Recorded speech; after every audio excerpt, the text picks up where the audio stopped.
You know, I really didn't even want to talk about Joe Biden's speech after sitting through and watching most of that speech last night. Actually, after watching all of that nonsense last night, I really didn't even want to talk about it. I don't know what exactly I was thinking. I don't know exactly what I was expecting, but I kind of actually halfway expected him to get up there and do his best Jerry Maguire impersonation. You know, F you, you're cool, F you, I'm out. Peace.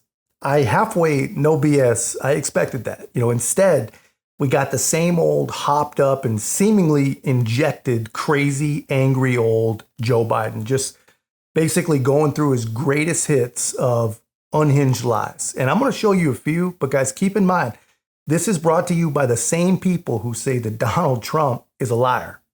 On the steps of the Capitol on a cold January day, I raised my right hand and I swore an oath to you and to God to preserve, protect, and defend the Constitution and to faithfully execute the office of the President of the United States.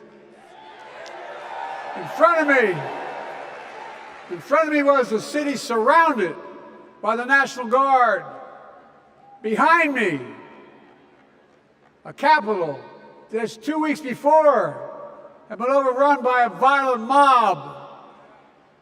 But I knew then, from the bottom of my heart, that I knew now, there is no place in America for political violence. None.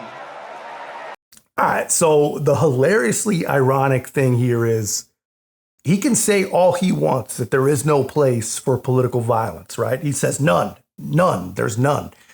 He says that, but the truth is, just down the street, they're expecting 100,000 anti-Semitic protesters to destroy literally anything and everything that they touch. And the only reason that they're not at Joey's doorstep as he's saying that is because of a massive security perimeter meant to protect Democrats from Democrats. But that's not what he means by political violence. When he says political violence, he means you. He won't accept it from you. Now it's summer. The winter has passed. And with a grateful heart, I stand before you now on this August night to report that democracy has prevailed. Democracy has delivered. And now democracy must be preserved. I ran for president in 2020 because of what I saw in Charlottesville in August of 2017. Extremists coming out of the woods, carrying torches, their veins bulging from their necks, carrying Nazi swastikas. When Donald Trump left office, and unlike Trump, we will not demonize immigrants, saying they're the poison of blood of America, poison the blood of our country. Kamala and I are committed to strengthening legal immigration. Yeah.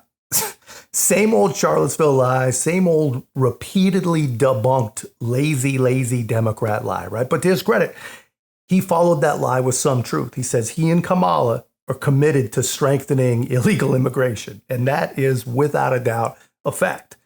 Potentially, probably the most true thing that he has ever said, right? But now for the good part, man. And here's where he tells you how dumb and how monolithic he thinks women are. And of course, he does it in a style that only Joe Biden can. Immigration, including protecting dreamers and more.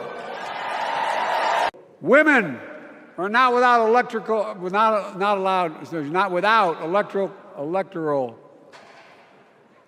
or political power. No kidding.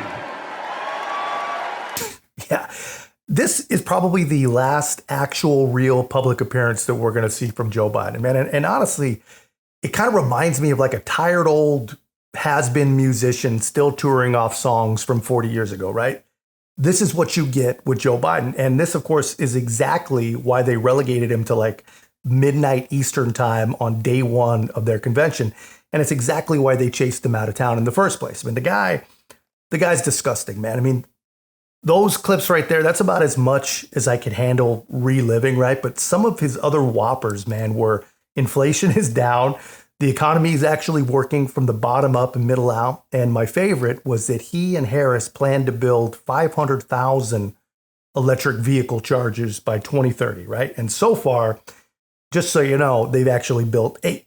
Please apply that logic when you actually hear Kamala claiming that she's going to build 3 million houses, right? These are not serious people. These are not truthful people. But like Scott Jennings said, at least this is the last time that you have to hear from Joe Biden. Video they played was interesting. They said, we don't want to be divided, angry, and depressed. But, we are divided under Biden.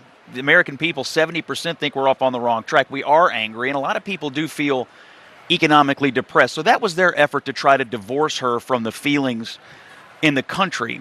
And then we had all these speakers. Some of them were, anonymous ranting mediocrities that pushed Joe Biden way deep into the night. I kind of feel sorry for Biden. I mean, they took this away from him at the pinnacle of his career. I understand why he appeared angry at times. And I thought some of the speech met the moment. Some of it, though, was hyper-partisan, frankly false ranting about his opponent. And I understand what they had to do tonight, but it's clear to me that the Democrats wanted this to be as late as possible. And I hope if you love Joe Biden, I hope you watch closely because you may never see him again. Dude, you got to love the chyron during that clip. It said, I love this job, but I love my country more. That has essentially been the rallying cry for Joe Biden, right? But it's not true. I think if it were more accurate, it would say something like, I love myself, but I love my party more, because that's all this is. That's all he is. It's just one selfish old dinosaur committing one more selfish act to satisfy the party that's been responsible for basically allowing him and basically protecting him all this time. That's it, right? But interestingly, he's still trying to tie Kamala to their policies, right? Actually, a better way to put it, right? He's not trying to tie her to it. It's more like he's not allowing her to get away with trashing everything she and Joey have done to this country. And even the Democrat Party knows that Kamala Harris is going to be a second term. A Biden second term would be a Biden second term. And if you're a conspiracy theorist, you'd probably allege that it would just be Barry's fourth term. How are you feeling? How are the hostage talks going? David Chalian, President Biden dropped out of the race a month and a day ago. You wouldn't know that if you read the Democratic platform, because it repeatedly refers to President Biden's second term. There are roughly 19 or 20 mentions of President Biden's second term. They've had a month and a day to update it. Why haven't they? Yeah, there won't be one of those, Biden's second term. We know that. And, listen, the platform was largely the draft of it put in place and voted on earlier this summer. And I think in talking to some folks, the idea of reopening the platform to try to fit in not yet fully developed Kamala Harris policies while they were quickly changing, they thought they would be opening a can of worms, right? And that there would be all of a sudden some fights about what goes in the platform, and they wanted to avoid that at all costs. So they're willing to take the hit on the fact that the platform is sort of a relic of the Biden era because it's a non-binding thing. They'll vote officially today as part of the party business to put it into effect. But as you know, it has no binding capacity to it. Right. And we should note that this also allows Vice President Harris to stay vague, stay, unspecific. That's from the Biden platform. That's not ours.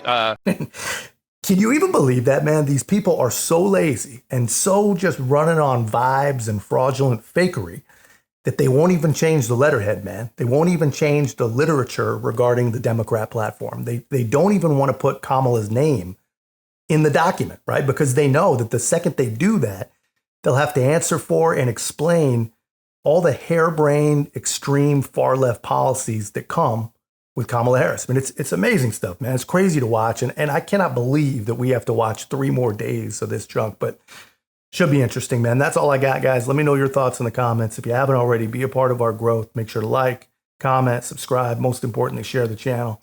I'll see you in the next one.